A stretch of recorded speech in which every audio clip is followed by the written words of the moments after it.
विद्यार्थी मित्रांनो, इन्सॉल्वन्सीचा आपला क्वेश्चन नंबर 13 आपण स्टार्ट करतोय। मागच्या क्वेश्चनला आपण बघितलं होतं की ज्या ठिकाणी आपल्याला एक ॲसेट्सवर दोन कर्ज घेतलेले होते, त्यातून एक फुल्ली सिक्युर्ड होतं, एक पार्टली सिक्युर्ड होतं। त्याच प्रकारचा क्वेश्चन इथे पण आहे, त्याच प्रकारचे ॲडजस्टमेंट ह्या क्वेश्चनला पण आहे। ठीक आहे, तो बघा आता आपण क्वेश्चन चेक करू। क्वेश्चन तुम्ही अगोदर लिहून घेतला पाहिजे। इथे हा एवढा क्वेश्चन आहे आणि त्यानंतर या साईडला दिलेला आहे। आपण पूर्ण क्वेश्चन अगोदर व्यवस्थित समजून घेऊ।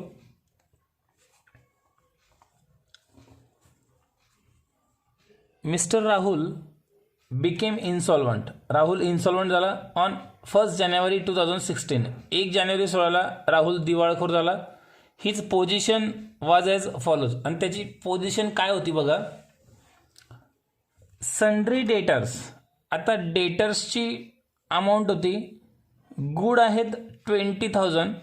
आता ही आपण घेतो लिस्ट एफ मध्ये, डेटर्स आपण कुठे घेतो, लिस्ट एफ मध्ये घेतो।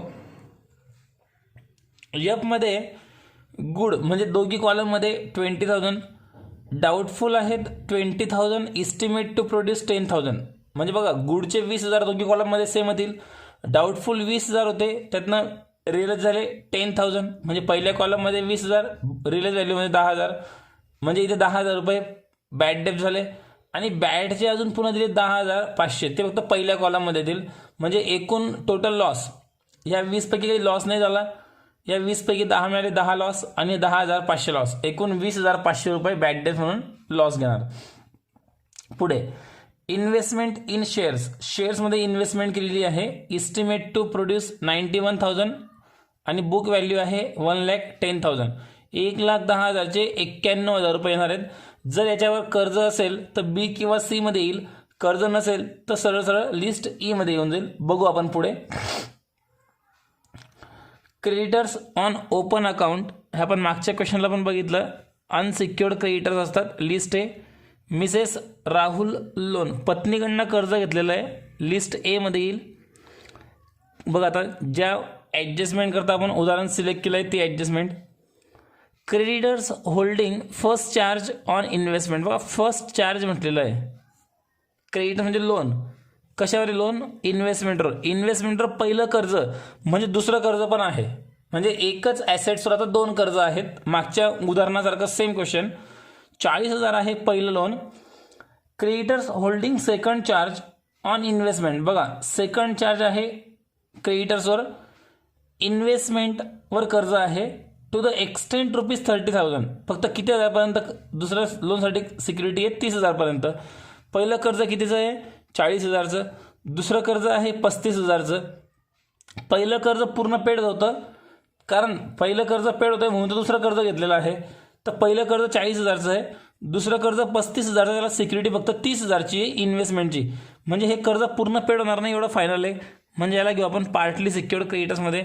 इन्व्हेस्टमेंट विकून किती पैसा येतात बघू आपण। इन्व्हेस्टमेंट विकून बघू आता, इन्व्हेस्टमेंट वरती दिली होती बघा आपल्याला, इन्व्हेस्टमेंट इन शेअर्स म्हटलेलं होतं।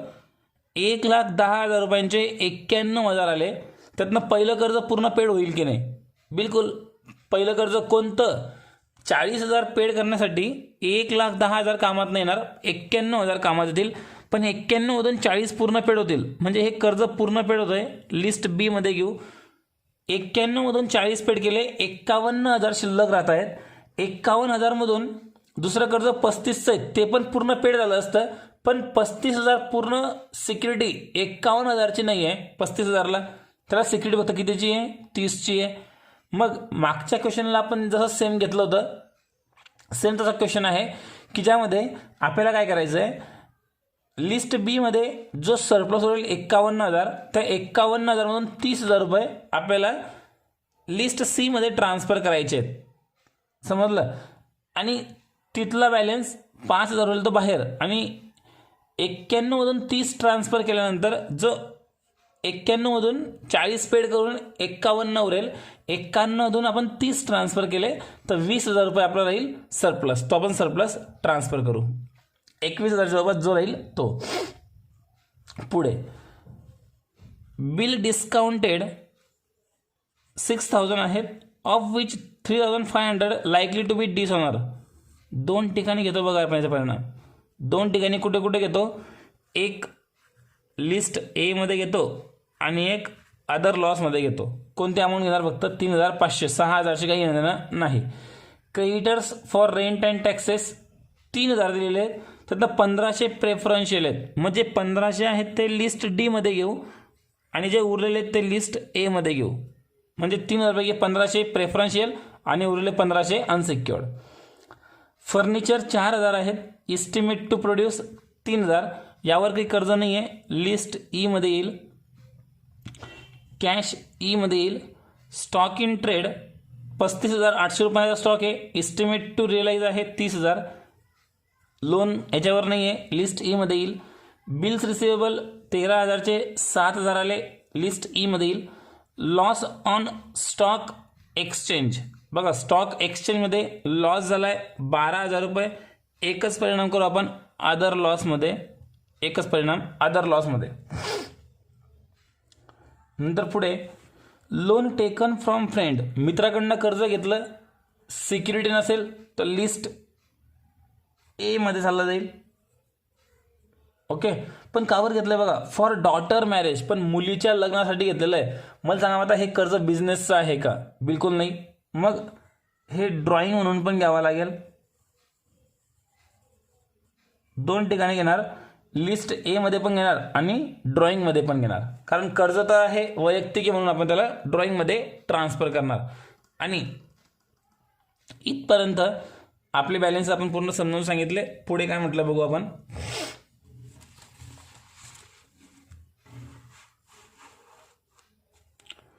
Mister Rahul started business on 1 January 13 with capital rupees 50,000. Capital होतं 50,000. डेफिशियन्सी अकाउंटच्या डेबिटला घेऊ. In the first 2 years there was a profit 29,500. पहिल्या 2 वर्षाचा प्रॉफिट 29,500 होता डेफिशियन्सी अकाउंटच्या डेबिटला. And the third year was rupees loss 9,000 deficiency अकाउंटच्या क्रेडिटला. He has been allowed interest 6% on original capital. म्हणजे 50,000वर 6% interest for each of the 3 years. 3 वर्षापर्यंत घ्यायचं आहे. Withdrawals for the whole period amounted rupees 27,000. Drawing म्हणून आपण अमाऊंट घेणार 27,000 आणि प्लस मित्राकडनं घेतलेले 5,000 पण ड्रॉइंगमध्येच घेणार. पुढे आउट ऑफ द विड्रॉल्स, ह्या 27,000 विड्रॉल केले त्यामधून he has purchase jewellery for his wife a price rupees 3,500. 27,000 मधूनच त्याने 3,500 रुपयांचं गोल्ड आपल्या पत्नीसाठी घेतलेला आहे. वैयक्तिक खर्च आहे तो ऑलरेडी आपण ड्रॉइंगमध्ये दाखवतोय. म्हणजे 35,000 तुम्हाला कुठे घेण्याची गरज नाही. 3,500 रुपये वैयक्तिक दाखवण्याची गरज नाही. कारण 27,000ला आपण ड्रॉइंग म्हटलं, मग 27 मध्ये वैयक्तिक कोणतेही खर्च केले असतील मग दाखवण्याची गरज नाही. ही वाईफ, आता बघा 27,000 घेणार, 3,500 घ्यायची गरज नाही. आता काय होतं पुढे बघा. ही wife has offered, his wife पाहिजे, his wife has offered this jewellery towards paying the debts of her husband. The jewellery is expected to realise rupees 4,000. आता बघा हे ज्वेलरी पत्नीचं होऊन गेलं होतं, पत्नीची झाली होती, पण पत्नीने काय केली, ही ज्वेलरी याला दिली 4,000 रुपये विकून किंमत आली. मग आता वैयक्तिक ॲसेट्स बिझनेसमध्ये आली. याचे 2 परिणाम होतात. एक लिस्ट ई मध्ये येतं, लिस्ट ई मध्ये घेणार आणि सेकंड इफेक्ट अदर प्रॉफिटमध्ये पण घेणार. कारण वैयक्तिक ॲसेट बिझनेसमध्ये आणतोय तर 2 परिणाम लिस्ट ई आणि अदर प्रॉफिटमध्ये. ओके, तर या प्रकारे पूर्ण क्वेश्चन आपण समजून घेतला. यामध्ये बघा 27,000 ड्रॉइंग होती, त्यातनं 3,500ची ज्वेलरी घेतली असं म्हटलं होतं. ज्वेलरीचे 3,500 अमाऊंट कुठे घेणार नाहीत, कारण 27 ड्रॉइंग घेतल्यामुळे हे अमाऊंटचे काही घेणं देणं नाही. पण नंतर पत्नीने काय केली, ही जी ज्वेलरी होती ही आपल्या हजबंडला ऑफर केली आपलं लोन पेड करण्यासाठी. तर मग वैयक्तिक ॲसेट्स बिझनेसमध्ये आणतोय तर मग 2 परिणाम, एक तर ॲसेट वाढली म्हणून आणि वैयक्तिक ॲसेट बिझनेसला आली म्हणून प्रॉफिट पण आहे म्हणून अदर प्रॉफिटमध्ये पण घेणार. आणि इथपर्यंत हा क्वेश्चन संपेल. थोडासा नवीन भाग आहे, 1-2 पॉईंट नवीन आहेत त्या पण क्लिअर करायचे आहेत. आता आपण नोटबुकवर आन्सर सॉल्व्ह करेल. तुम्ही अगोदर क्वेश्चन पूर्ण व्यवस्थित लिहून घेतलेला पाहिजे, त्याशिवाय तुम्हाला आन्सर नाही समजणार. इतका क्वेश्चन तुम्ही अगोदर लिहिलेला असला पाहिजे. ठीक आहे. आता मी सॉरी आन्सर आपण सॉल्व्ह करू. त्याआधी जर तुम्ही चॅनलला सबस्क्राईब केलेलं नसेल तर चॅनलला सबस्क्राईब करा, व्हिडिओ आपल्या फ्रेंड्सपर्यंत शेअर करा. बघा मित्रांनो, मी इथे 30 नंबरसाठी पूर्ण आन्सरसाठी ड्रॉ करून ठेवलेलं आहे कॉलम्स. ठीक आहे. आता आपण एक एक बॅलन्सेस ट्रान्सफर करू. त्यात आधी लिस्ट बी आणि सी आपण कंप्लीट करू. एकच इन्व्हेस्टमेंट आहे शेअर्सची, त्यावर कर्ज किती घेतलेत? 2. 91,000 रुपये विकून आलेली किंमत आहे. 1,10,000 बुक व्हॅल्यू होती. बघू आपण काय करायचं आहे. स्टार्टिंगपासून बघा, आता इन्व्हेस्टमेंटचं आपण ते लोन आपण अगोदर क्लिअर करू. त्यावर 2 कर्ज आहे. पहिलं कर्ज आहे 40,000 रुपयांचं. 40,000चं पहिलं लोन आहे. त्यात सिक्युरिटी इन्व्हेस्टमेंट इन शेअर्सचे आहे. 1,10,000चे 91,000 आले. विकून पैसे कमी आलेले आहेत, पण 91 मध्ये आपलं कर्ज पूर्ण पेड होतं आहे. इथे 51,000 रुपये सरप्लस पाहिजे. ओके. आता इथे काय झालं, ह्याच 51,000वर दुसरं कर्ज घेतलेलं आहे. त्या कर्जाची अमाऊंट आहे 35,000 रुपये. पण लक्षात घ्या, दुसरं कर्ज 35चं असेल तर 51 मधून 35 पूर्ण पेड झाले असते. पण त्यांनी 51 मधून त्या दुसरं जे कर्ज 35,000चं आहे त्याला सिक्युरिटी फक्त 30,000चीच दिली. म्हणजे ते पण कर्ज पूर्ण पेड होणार नाही. म्हणजे त्याला पार्टली सिक्युअरमध्ये कर्ज घेतलं आणि या 51 मधून फक्त किती पैसे कामात पडणार आहेत? 30,000 रुपये. म्हणजे 21 इथे सरप्लस येऊन जाईल आणि 30 जे होते त्याला नाव दिलं ट्रान्सफर टू लिस्ट सी. म्हणजे लिस्ट सी मध्ये ट्रान्सफर केले. 35,000 कर्ज फेडण्यासाठी कामात पडले. 35 पैकी 30 गेले, बॅलन्स उरला 5,000 रुपये. 5,000 अनसिक्युअर्ड झाले.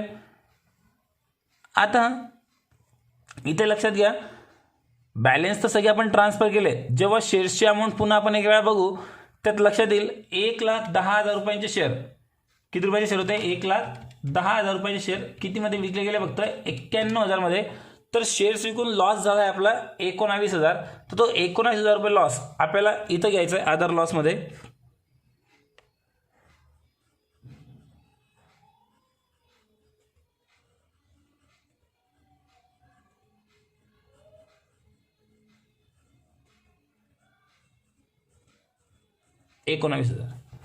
जर समजलं नसेल तर व्हिडिओ पुन्हा एक वेळा मागे घेऊन पुन्हा एक वेळा बघा. परत समजून सांगतोय बघा. इन्व्हेस्टमेंटवर कर्ज 2 आहेत. एक 40,000चं आहे, एक 35,000चं कर्ज आहे. इन्व्हेस्टमेंट आहे ऑलरेडी 1,10,000 रुपयांची.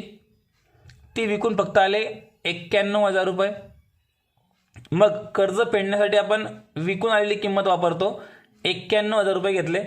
40,000 कर्ज, 91,000 रुपये सिक्युरिटी. कर्ज पूर्ण पेड झालं, 51,000 शिल्लक राहिले. आता ह्या 51वर पुन्हा अजून एक कर्ज आहे 35,000चं, पण त्याला सिक्युरिटी पूर्ण 51ची नाही आहे, फक्त 30,000ची आहे.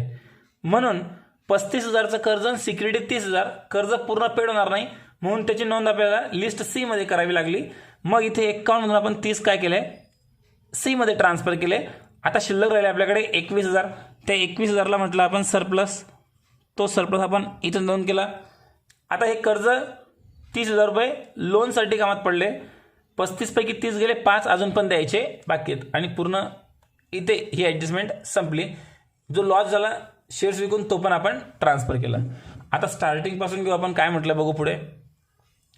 सन्ड्री डेटर्स आहेत गुड 20,000.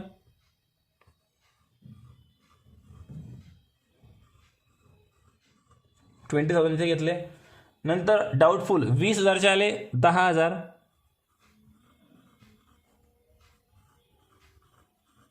इथे लॉस आहे 10,000. पुढे बॅड म्हटले 10,500 फक्त पहिल्या कॉलममध्ये येतील. रिलाईज काहीच नाही होणार. आता इथलं टोटल लॉस आपल्याला घ्यायचं आहे बॅड डेप्समध्ये. टोटल लॉस किती झाला बघा. या 20 पैकी 10 मिळाले. इथे लॉस झाला 10,000 आणि हे 10,500 पूर्ण लॉस. म्हणजे एकूण लॉस झाला 20,500 रुपये. पुढे इन्व्हेस्टमेंट लिहिलं गेलं creditors on open account list A मध्ये येईल 90,000. लिस्ट ए मध्ये घेऊ. क्रेडिटर्स अमाऊंट आहे 90,000.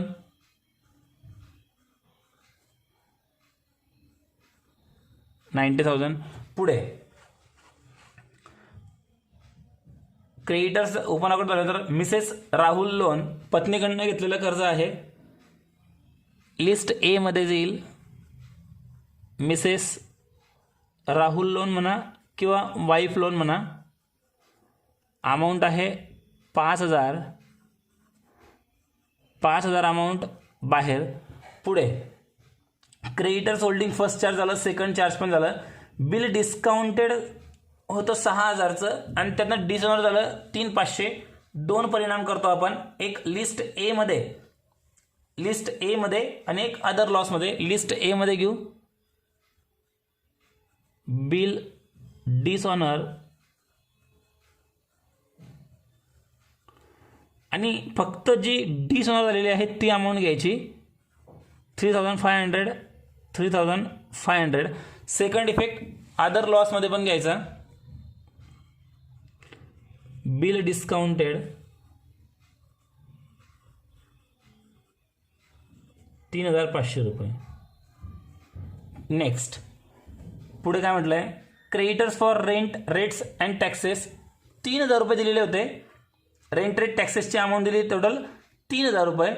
पण त्यातून काय म्हटलंय, फक्त प्रेफरन्शियल 1,500 आहेत. मग 1,500 प्रेफरन्शियल मध्ये घेऊ. रेंट रेट्स अँड टॅक्सेस इथे फक्त किती घ्यायचे, 1,500. 3 पैकी 1,500 आपण इथं घेतले तर उरले 1,500 आपल्याला लायबिलिटी अनसिक्युअरमध्ये घ्यावं लागतील. 3,000 रुपये कर्ज होतं रेंट रेट टॅक्सेसचं, त्यापैकी 1,500 प्रेफरन्शियलला घेतले. 1,500ला काही सिक्युरिटी नाही, मग ते आपण लिस्ट ए मध्ये घेऊ. लिस्ट ए मध्ये रेंट रेट्स टॅक्सेस उरलेले 1,500 घ्यायचे. जे 1,500 आपण इथे लिस्ट डी मध्ये घेतले त्यात 1,500 जे उरले ते आपण इथं घेतले. पुढे फर्निचर 4,000चे 3,000 मिळाले. यावर काही आपल्याला कर्ज घेतलेलं नाही आहे. लिस्ट ई मध्ये घेऊ. त्या अगोदर कॅश पण आहे, कॅश नाव टाकून ठेवू. त्यानंतर लिहू फर्निचरची बुक व्हॅल्यू आहे 4,000 आणि ते विकून येत आहेत 3,000. इथं झाला 1,000 रुपये लॉस. अदर लॉसमध्ये येऊ. फर्निचर 1,000. याच्यानंतर कॅशचा बॅलन्स आहे 200. लिस्ट ई मध्ये जाईल. No loss no profit. त्यानंतर स्टॉक काही कर्ज नाही. लिस्ट ई मध्ये येईल. Book value 35,800. त्यानंतर विकून आलेली किंमत फक्त 30,000 रुपये. इथे लॉस झाला 5,800. अदर लॉसमध्ये घेऊ. स्टॉक 5,800 रुपये. पुढचा बॅलन्स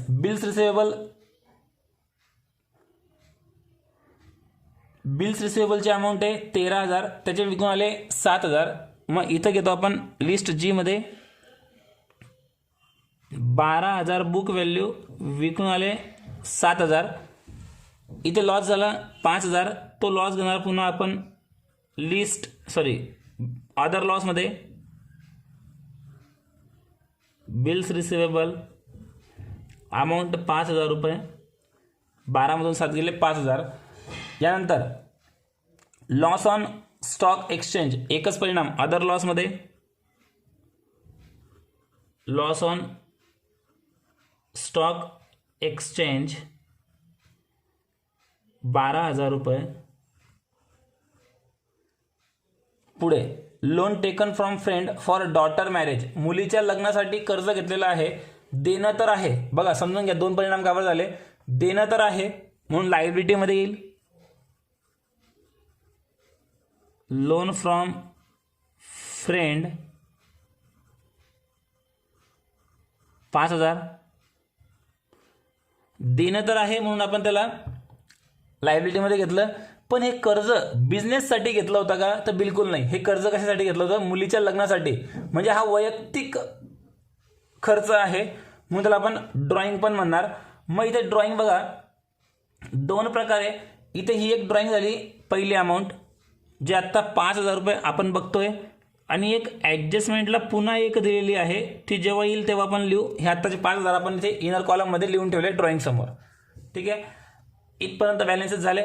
आता पॅरेग्राफमध्ये काय म्हटलं बघू आपण. बिझनेस सुरू केला राहुलने तेव्हा कॅपिटल होतं 50,000 रुपये. कॅपिटलमध्ये घेऊ 50,000. यानंतर पहिल्या 2 वर्षाचा प्रॉफिट 29,500. प्रॉफिट इन बिझनेसमध्ये घेऊ 29,500. तिसऱ्या वर्षी 9,000 रुपये लॉस झाला. Loss in business 9,000. यानंतर त्याला कॅपिटलवर he has been allowed interest 6% on the original capital for each of the 3 year. 3 वर्षापर्यंत या कॅपिटलवर 6% व्याज घ्यायचं आहे. मग बघा 50,000 गुणिला 6%, 3,000 गुणिला 3 वर्ष, एकूण अमाऊंट झाली 9,000. यानंतर पुढे withdrawal for the whole period amounted ₹27,000. ड्रॉइंगची अमाऊंट दिली 27,000. इथे घेतले आपण ड्रॉइंगमध्ये 27, आणि पहिलीची किती होती 5,000 रुपये मित्राकडनं घेतलेले कर्ज लग्नासाठीचे. 27 आणि 5 32,000 रुपये ड्रॉइंग. पुढे त्या 27,000 मधून त्याने पत्नीकरता गोल्ड घेतलं होतं, ज्वेलरी घेतली असं म्हटलंय 3,500 रुपयांची. त्याच्याशी आपल्याला आत्ता काही घेणं देणं नाही, पण पुढे काय म्हटलंय, ही ज्वेलरी पत्नीने काय केली, 4,000 रुपयांची ती ज्वेलरी, म्हणजे 3,500 रुपयांची होती ती ज्वेलरी पत्नीने याला कर्ज फेडण्यासाठी देऊन टाकली. मग याने काय केली, ज्वेलरी विकली आणि 4,000 रुपये आणले. तर 2 परिणाम करायचे. वैयक्तिक ॲसेट्स बिझनेसमध्ये आणतोय, ॲसेट आहे म्हणून ॲसेट्समध्ये पहिला परिणाम प्रायव्हेट ॲसेट्स, इथे आपण कंसात म्हणू ज्वेलरी.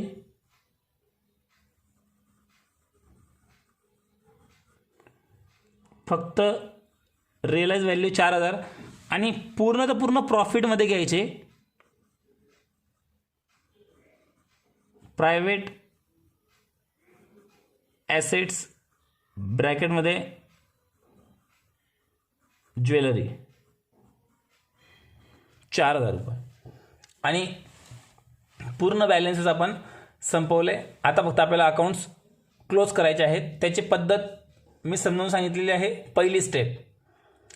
पहिली स्टेप काय करणार, इस्टिमेट टू रिअलाइज कॉलमची टोटल करणार. बघा आपण करू 200, नंतर 3,000, त्यानंतर 30,000, नंतर 4,000, त्यानंतर 20,000, 10,000, 7,000, 21,000, 95,200 इथपर्यंत टोटल आहे. याच्यामधून काय करतो, सगळ्यात पहिले जे प्रेफरन्शियल क्रेडिटर्स आहेत ते 1,500 रुपये आपल्याला लेस करायचे. मग इथे नाव देऊ आपण लेस पेड टू प्रेफरन्शियल क्रेडिटर्स 1,500 रुपये. 1,500 लेस करून आपल्याकडे बॅलन्स उरतोय 93,700 रुपये. आणि जे 1,500 पेड गेले ते इथून पण लेस करा, लिस्ट डी मधून 1,500 पेड झाले. आता आपल्या गल्ल्यात शिल्लक आहे 93,700 रुपये. आता काय करायचं, पुढची स्टेप एक्सपेक्टेड टू रँकची टोटल करणार. एक्सपेक्टेड टू रँक 90,000, 5,000, नंतर 3,500, 1,500, 5,000, पुन्हा 5,000, 1,10,000 इथली टोटल झाली. ती घेतली आपण इथे 1,10,000. 30 टोटल घ्यायची या साईडला. 1,10,000. 1,10,000 मधून 93,700 लेस करणार 16,300 रुपये. त्याला आपण नाव देऊ लिस्ट एच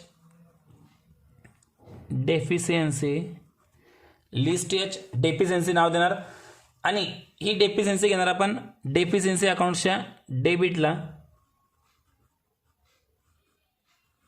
डेफिशियन्सी 16,300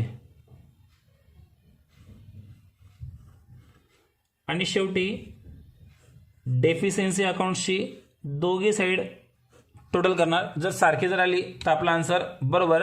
चेक करू आपण.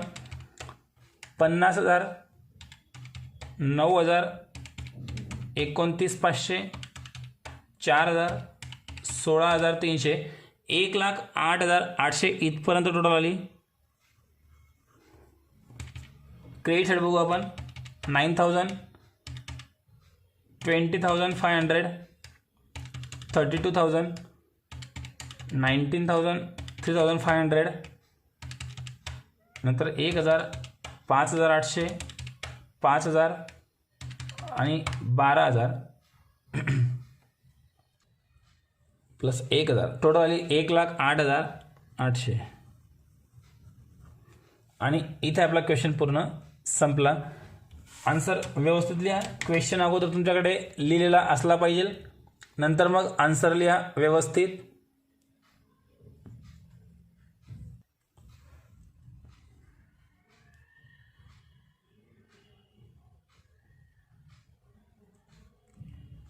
बघा तुम्हाला मी आन्सर पूर्ण व्यवस्थित दाखवतोय. स्क्रीनशॉट काढून घ्या आणि आन्सर व्यवस्थित चेक करा, लिहा. आणि जर व्हिडिओ आवडला असेल तर मित्रांपर्यंत नक्की शेअर करा. चॅनलला सबस्क्राईब करा.